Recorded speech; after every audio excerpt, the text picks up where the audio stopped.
Dave, just to warn you, we've seen the footage of how you reacted when Brad Dwyer went for the drop goal. So, what exactly? I haven't seen it yet. What exactly was going through your mind when he tried to kick that from nearly halfway? Well, I probably thought we weren't direct. You know, like I think Callum sort of skipped out. That was probably my reaction. Not so much where the ball went to or who it went to. Brad assures me there after the game that he's been practicing at training.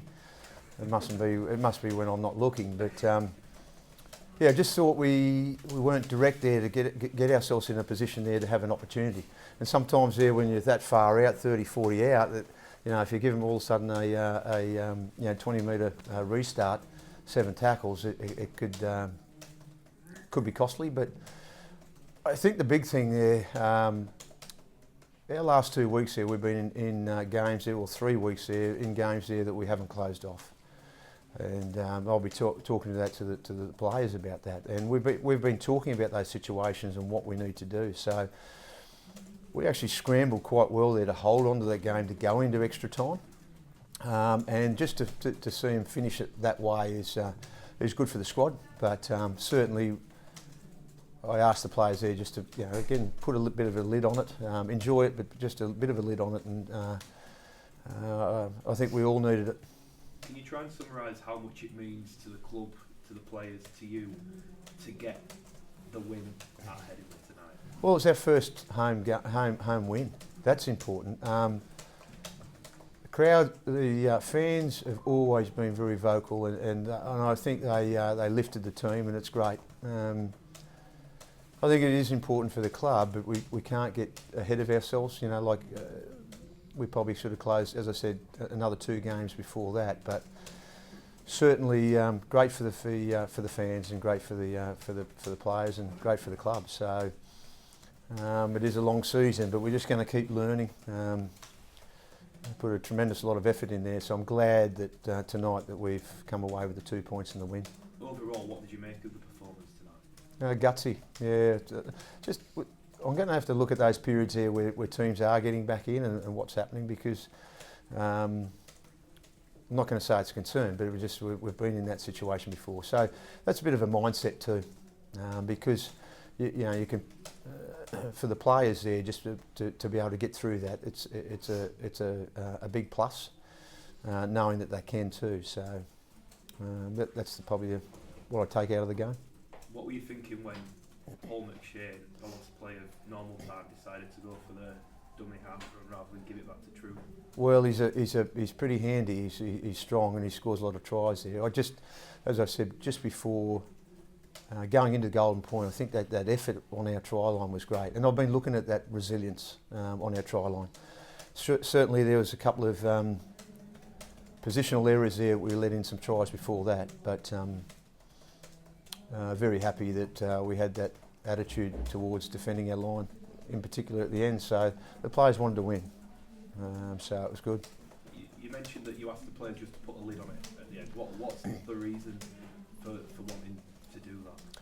Well, what I mean is that they can enjoy the moment, but we've got to look at which we've got review tomorrow. Just to have a look at, there's a lot of positives out of this game. There have been in the last 3 weeks, but we need to look at that. We need to understand how we got in that position, but I think the main thing, when I say put a lid on it, is we've got another Thursday game, I think it is, another a sort of a turnaround there. So I like what the squad's doing, so enjoy it. But we've got review tomorrow, so we'll have a look at it. And as far as 19-year-olds go, where does Jack Walker rank? He was good tonight. Oh, look, he's biggest thing about a younger player. You talk about the age, and we had Tom 18, Mikolai 20. We've got some young kids in there. The biggest thing for someone like Jack is which he is understanding preparation, understanding being consistent, and I think he's starting to.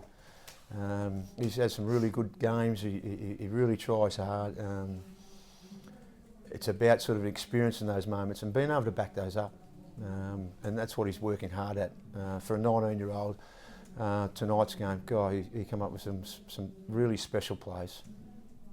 What have been your own experience at Golden Point before, David, and is it something you practice or talk about much generally? We've talked about it, but the biggest thing for me, Golden Point, is just having that ability to be able to control the ball. You sometimes get in a position there in Golden Point there, and you kick happy, and sometimes it can hurt you. So you've just got to make sure.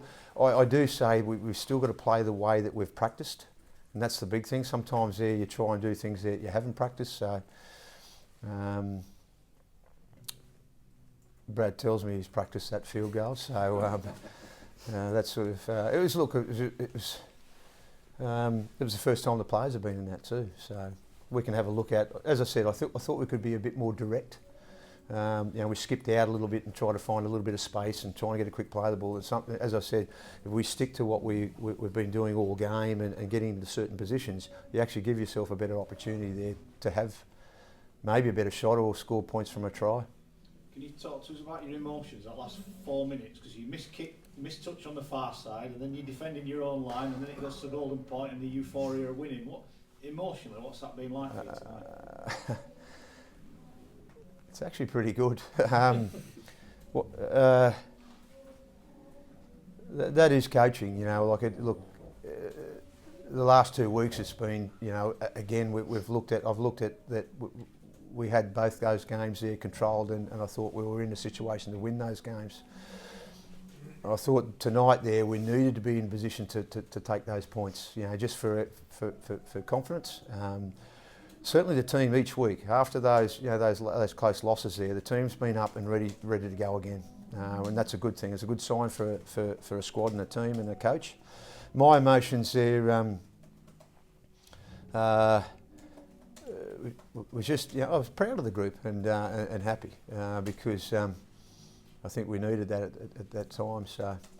This club's had a lot of special wins, we all know that in Super League, but it felt tonight in the ground it was a special win. Does it feel like that to you? I know you said you want to play it down, but it is a big win, isn't it? You needed a win tonight. Definitely.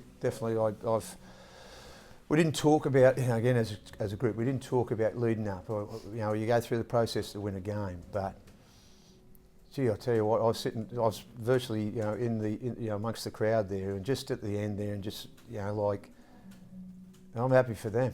I'm happy for the players. I'm happy. I looked at. We need to close that game off.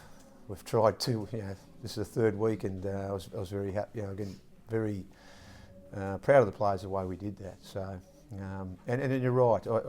It's always been even as a player there. I can remember the crowd, and you talk about special moments and games I've been involved in. I should say that's why we play football. And that's why we're involved in rugby league. We're involved in that because of that.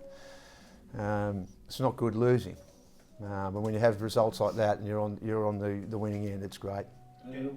Just one more word for Trent Merrin. There's been a lot of speculation, but what performance really did leave from the front for you tonight? You must be delighted with him. Played a lot of minutes. Connie very strong. We had a lot of good performers there. We've talked about Brad Dwyer and you talked about Jack. We had a lot of good performers. Cal. We had a lot of guys there that just wanted to win, which was great. Trent, from day one, he's been talking about obviously help the club going forward. He's come out there about the speculation there and has answered that. I know his partner Jess that they really like it in Leeds, and off the back of tonight there and just the crowd, that's why he's committed there to Leeds. One or two issues defending kicks so far this season. Not perfect tonight because there was one try from them, but are you happy with that things have improved in that respect? Yeah, well, the game against London here, it was 3 last plays, so talk about not resting. Last week, dummy half tries.